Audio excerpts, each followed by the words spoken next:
What is up, bros? Josh here. In today's video, we're previewing one of the upcoming French destroyers. As we all know, the French DD line is the next line coming to World of Warships, and the Tier 4 is the Bourrasque, and it is quite powerful. Just keep in mind that everything in this video is currently work in progress, and stats are subject to change before they go live. Now, first of all, let's look at the captain build I used as well as the modules I chose because they will affect some of the data we're about to check out. However, on my captain skill, I am using a 19-point captain. However, let's go back and check out what I would be using along the way. With lower points, I know everyone won't be able to use a 19-point captain. So first of all, we will be checking priority target. This is pretty mandatory for me as a destroyer. I want to know how many are available, and because we all know the French destroyers don't have smoke, you want to get as much info as you can, knowing if it's a good engagement or not. Next, obviously, we're going to keep moving. Last stand is a pretty much mandatory. Now, this is one you will definitely be choosing one of these, and superintendent is the go-to for me, although we do have BFT, so some of the values will be changed. But survivability expert is my go-to almost on every DD, getting a little bit of extra health. Yes, you are, this is a tier 4, so the health improvement won't be too much. However, you will be taking this captain, I assume you will be taking this captain up through the line as you continue to level. Next, we're going to be picking up Concealment Expert. This is a no-brainer. It is still a destroyer, however, you will be shooting quite often, and Concealment Expert is quite nice. Next is really up to you on where you would go. Obviously, Concealment, the radio location is going to be a fantastic 14-point, but it will take you a bit longer there. So if I were you, I would go with either BFT or radio location. So this is going to be something you can pick up at 13 points, which you tend to get on the line, depending on where you start. A lot of people are going to be able to start with higher level captains on lower level lines as more time goes on. So 13 point, you could easily pick up BFT. Honestly, I like saving up and getting that 14 point, especially in low tiers. You'd want to know because you don't have that defense mechanism. It's not so much an offensive tool, it's a defensive tool if you want to look at it that way. You don't have the smoke and you will have a bit higher of a detection, so it's not so much finding ships, it's knowing where they're coming from. So radio location is fantastic for French DDs and I highly recommend it. After that, I backfilled BFT and then expert marksmanship just to get a little bit quality of life with that. Again, you could do just a simple 10-point captain of priority target last stand, survivability expert, and concealment expert, and you'll be just there with everything else. These are just all quality of life bonuses. For upgrades, it is a tier 4, so there aren't that many choices to pick, so we did take main armament mod 1 as well as the propulsion mod. I mean, these are pretty basic for any kind of destroyer player. You don't want to get knocked out as much as possible, and then propulsion, you don't want to lose that propulsion. Ammunition, we are taking both the premium versions. These are quite nice. And obviously you want to take the premium engine boost because we do get that plus 20%, which is something we'll definitely talk about on this ship. Plus 20% boost on the engine boost right here compared to, let's say, the USN, which is only 8%. So it does have that French speed boost, which is mighty fine when you're playing it and wanting to hunt down an enemy ship. So now let's dive into the stats as well as some gameplay. For hit points, you are at 13,100. This is going to be fine. Again, that is with survivability expert. So looking at something like the Clemson with the same kind of build, you are actually at a bit higher of a HP pool right there. So pretty beefy, but the French line is not going to, again, have that smoke to defend itself. All we have is our speed, so this is something that you are going to tend to have a bit higher than the average, but 13,000 nonetheless. Main battery, so this is going to be affected by BFT right here, but you're going to be just above 6 seconds on the reload, but 4x1, 2 in the front, 2 in the back, and you're going to be firing every 5.4, take away BFT, a little bit higher than 6. Now, main battery firing range 11.8. This is something that I thought about taking AFT, but I felt like the effective range outside that almost 12 kilometers wasn't really useful. So you will be definitely needing this. That's why I took BFT and radio location instead of AFT. However, if you do want to get that LOL long range, you definitely can. Just remember though, when you do take AFT, it is going to extend your range, but it's also going to extend the window you will be spotted. So just keep that in mind. Do you want to be spotted at a maximum of 11.8, or do you want to be spotted something closer to 13 and some change? Just something to keep in mind with taking AFT. Torpedoes, and this is one thing that I kept forgetting I had, which is, if you can see, 9-kilometer torpedoes. So this is quite long for this tier. Even if you look at something like the Izokaze, which is going to have 7 kilometers. I mean, look at the Clemson. Clemson has 5 kilometers. These are pretty long for this tier. Actually, the longest for this tier. You're going to have 7s, 5s, 6s, even the Shenyang, which is going to have 6.4s, until maybe if the currently work in progress Utah. Oh, that's a tier 7. I don't know why I'm talking about the Utah. But 9 kilometers. I've kept forgetting I had this tool, and this is quite nice. So let's say you're going to be more focused around the guns because you don't have that smoke. If you do get low on life, you can turn into, I guess, a quote unquote torp boat. 9 kilometers, they're pretty quick, even though it is only 2 sets of 3, but 60 knots, and the reload isn't bad at 90 seconds. They're just going to hit okay for this tier, just under 15,000 for the max roll. Obviously, you're not going to get max roll on most of those, but you do have some extra tools to work with, and you definitely will be using them. AA isn't anything crazy, nothing to write home about. Just play like a normal destroyer and pop it when you need to. Usually keep it off. So this is one thing that's going to look weird on paper, but in reality is pretty nuts, and that is the max speed of 33 knots. If you look at other things, you're actually quite slow. 34 for the Izokaze, Clemson 35. The majority of this tier is actually around 35 knots. So you are slower, if not the slowest at this tier. 35 knots, everything right around 30, even the Shinyan, which is 39. But one thing you have up your sleeve is one thing I mentioned before, is that speed boost. So 20% bonus to 33. You can almost get 40 knots of speed if you take the premium consumable for 2 minutes. Quite nice. On top of that, you could take the extra speed, and you are pretty zippy. And one of the things is you can pop that right away early game and get really aggressive on a cap and potentially get an early kill on a destroyer. Go in, guns a-blazing, you kind of turn away, drop those torps, and you could have an easy kill in nearly every game on a cap just because you're going to get there before everything else. Very, very, very fast. But when that speed boost does drop off, you need to be very careful of where you are because you have no other tools. You have your speed during that speed boost. Other than that, you are going to be basically picked on. You can be picked on by an Izokaze. So just be careful. 6 kilometers detected by C. That's going to be in the middle of this tier. Obviously, we're going to have things like the Izokaze at 5.3. So definitely out detected by that. Other things like the Clemson 6.1 is I think is just below that. Z170, which is going to be 5.5. So nothing too crazy. But again, you are going to have the bigger caliber of the 130s. So you're going to win the majority of your gunfights. But still, let's dive into some gameplay and show what this thing can do. And honestly, show how many fires this can do, because 9% fire chance. I kind of wanted to leave that to right here. 9% fire chance, the highest at this tier, and this is something you could actually bump up with a couple flags, bumping up to 11% fire chance with this flag and this flag. So very high fire chance you will see during a couple salvos where we just crank our damage. We basically double it and just start spreading fires around. This thing is kind of a low tier cabo, but let's check out the gameplay and I'll show you what I mean. So here we are in game with the Bourrasque, and when we get tier 4 ships like this, I have to be kind of careful. One, I have to think about the average player playing the ship, and then I have to think about the other side of somebody with a fairly good knowledge of the game and an above average player having the ability to use this ship. So this is a line, the French destroyer line in general, I feel like is going to be very tough for the majority of players to play. Not having that safety blanket as a smoke and not having the ability to kind of be consistent with your damage and go dark, this is not the easiest line to play. I think going into this probably becomes one of the hardest lines to play effectively.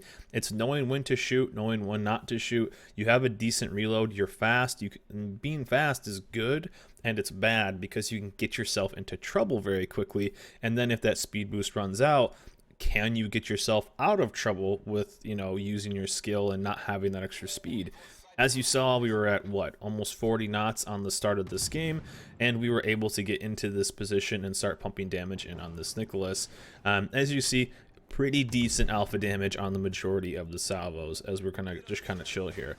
You will see that on a consistent basis, just good salvos going on, and destroyer versus destroyer, that's going to win you the majority of duels, especially if you know what you're doing. So, but with that, it's kind of also something I have to be worried about, and also thinking of just kind of a balancing thing. If they take away too much of the ship, is there really any reason to play it? So this line is kind of complicated. It's going to be hard to play, but you can't make it too strong because just does it win every fight? A good example of having something like this, like that's a low tier ship that has really good guns, but maybe not the easiest to play, is the Vampire. And what does the Vampire have is it brings really good guns into a very fragile low tier. So you have to be really careful when we're kind of doing this, and that was something I kind of wanted to keep in my head when I was kind of making this video as well as playing the ship. Is this too much for certain things? But overall, you'll see the kind of damage output. This is going to be somebody that is more focused on farming damage. It's a damage farming line. You're a real nuisance. This is a good ship that you'll kind of get onto the side. Again, not the easiest to play, but you'll get into positions where you'll just be super annoying. Imagine kind of the Russian Bourrasque play, but that's the entire line. Getting into a spot and then annoying the ever-living hell out of your ship. However, one of the nice parts about it is you aren't a complete one-trick pony because you do have the detection to then start launching torps. So it is kind of nice to be able to do that, but I feel like it's going to be tough for a lot of players because they're going to be like, well, I'm a pure gunboat, let's just fire guns. Then they'll end up getting in trouble and can't disengage. And there's also going to be other people that say, well, I have 9-kilometer torps, let's just launch my torps. And then they aren't using this whole tool. So instantly, even with this lower tier, although I found this ship to be pretty fun, I don't recommend this line for new players. That is one thing already, even at these low tiers, I don't recommend this line. If you are somebody that has a good knowledge of the game, you can definitely make this work, as you'll see us kind of go around. But this is basically a ship and a line that's not going to be very objective based. As you see, we went around the cap and are trying to get on the back side of this using the WASD skills and getting into a spot where we can start farming some damage. So right now we have about 15k, but we're surrounded by a couple battleships. And what do French destroyers love? They love picking on battleships because we love setting them on fire. Again, 9% fire chance, and that's without any kind of buffs. You could buff it up to 11% with just flags. You could buff that up even more to 13% with Demo Expert. Let's say you wanted to drop BFT or you wanted to drop Survivability Expert. You could have a Flamethrower of this ship. So whenever I test these ships, I don't like to go full flagged. I just kind of wanted to show, the only flag I use is a detonation flag because I just want to show the pure ship. So I'm not using anything extra. I'm not using the speed flag, which I probably normally would if I was playing this. I'm not using the fire flags, which I probably normally would. This is something I just wanted to show the pure strength of this ship. Also, you can see the trajectory of the shell isn't anything too crazy. It's not quite like the Russian line. This is why I don't think something like AFT is going to be something that's, I guess, too popular, because, you know, once you get to even 9 kilometers, there's a decent amount of arc to the shell, and I feel like shooting at 13, 14 kilometers, it's just not going to be, will you be able to hit things? Sure, but will it be an effective range? Those are two different things. I just don't quite think so. Also, we will have a race to kill the AFK with me and a couple other teammates here. But this is where the ship is going to kind of shine, and this is something that in low tiers happens a lot. No tiers in this game, and this is why wargaming has to be very careful with ships like this, is making something that, one, that's hard to hit, and two, that can start too many fires. Low tiers of this, yes, there's plenty of seal clubbers out there, but this is where people are starting the game, so obviously target selection isn't very good, and you know, focus firing isn't very good, so you're gonna see me basically just not really take much damage for a while. You'll see the Caesar that's kind of slowly heading south, knowing it, but since they're playing a Caesar, they probably know what they're doing. But there's 3 tech tree ships right here. None of these guys are focusing me at all. They're not even focusing the Z or the V170 that's right behind them. They're just focusing and they're repairing one fire. So this is something that this ship could get you into a good spot where you can actually pump a lot of damage out. And so that's something I feel like they need to be a little careful with. I feel like this could be just a tad too powerful when it comes to pumping out damage in a very fragile tier. As you see, I'm just continuing to get away from this guy and still surrounded by 3 ships and not really focused by anything. I think the thing that's focusing me right now, targeting me, is the Caesar right now. But I am slowly pushing in. Also, the 130s could pick on low tier cruisers. 130 is plenty big enough to citadel some ships. And here we go. I think I tried to get some citadels and I loaded HE and switched over to AP after this. Yeah, And I think we get some, I think we get 1 or 2, where we end up getting a pretty unfavorable angle. But 130, plenty big enough to Citadel cruisers, Omahas, stuff like that. And that's one thing too. And there's the Citadel. So we ended up getting not the best angle here. So we could have definitely done a bit more. But again, not really focused by anybody. This tends to be low tiers, and definitely could do a lot. So we finally get the Caesar, somebody that probably has a decent amount of games. He's holding the right ammo type, and so we have to disengage. But still, you can see the amount of speed we actually bleed on our turns. So that's something that will also be tough for new players, is having fast speed with that French reload or that French speed boost, and then kind of losing it. But very, very quick. I like the zippiness of French lines. I always have. But also you see right here, something that is so nice with this ship compared to, let's say, like the Russians that it kind of has the playstyle of, is its ability to disengage, get some distance, and then re-engage the target. So that's what we're doing right now. We dropped the stealth, got a couple more kilometers on the Caesar. He was obviously has to avoid our torps because we do have 9-kilometer torps, and we were able to get some distance, not quite as in much danger. Again, 4 ships here. Basically no one's focusing me, and I'm able to kind of just slow down, use the WASDA, and avoid most of the damage. But also stacking up damage really, really, really quick. Got a couple torp hits. We're gonna start throwing out some more torps. Got some fires, sticky fires, and they're nothing they can really do. So they tend to repair early fires, and you're actually going to see me go a little bit more into a farmer mode right here, where we kind of do the Oprah style of you get a fire, you get a fire, and you get a fire, and you can just kind of watch how the rest of the damage kind of sticks up the rest of this game. But still, pretty nutty as a farmer. Now, do I think this ship is overpowered or anything? No, because I feel like it's going to be just so hard to play. I feel like just maybe the fire chance is a tad too high. I feel like what they have right here is probably something they'll stick with, because there's a lot of risk and a lot of reward. You're going to have the ability to kind of start hunting down people, get in there, but you don't have many tools for survivability. The other ships have, basically at this tier, that you're going to have smokes. You don't have smokes. So all you have is your speed. And really, as we talked about, your speed is only there for, for that 2 minutes. After that, you're not fast at all. But you do have torps, you do have good guns, and you can, if played well, be very, very effective. As you see, I think we have 2 fires burning. We're going to hit this guy with a couple torps. It's just, it was kind of funny that right at the end, I'm like, oh, this is actually going to end up being a pretty good YouTube video here. So, again, I feel like I like this playstyle. It's kind of fun. Low tiers can be goofy. Running around shooting all the time can be pretty fun. But I feel like maybe just a bit too much fire power at this tier. You're going to be extremely hard to hit for most players. And I think that's something that they kind of have to address. You don't want to make something that's incredibly hard, because it's, to me, I'm not really pro Seal Club.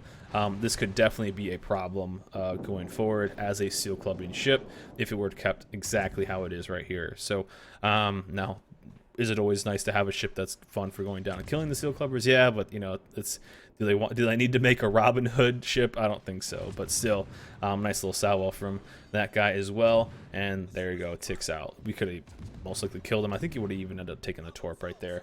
But still, overall, a tier 4 ship with lots of firepower. I think what we'll see here is something we'll probably finally see at the end, just toned down a little bit. Obviously, just knocking down that fire chance. Again, you could deck it out all the way up to 13%, which is pretty crazy if you really think about it. But 10 fires, 163 shell hits. I mean, just an overall pretty good ship, and a pretty good kind of showing of what this line will really do.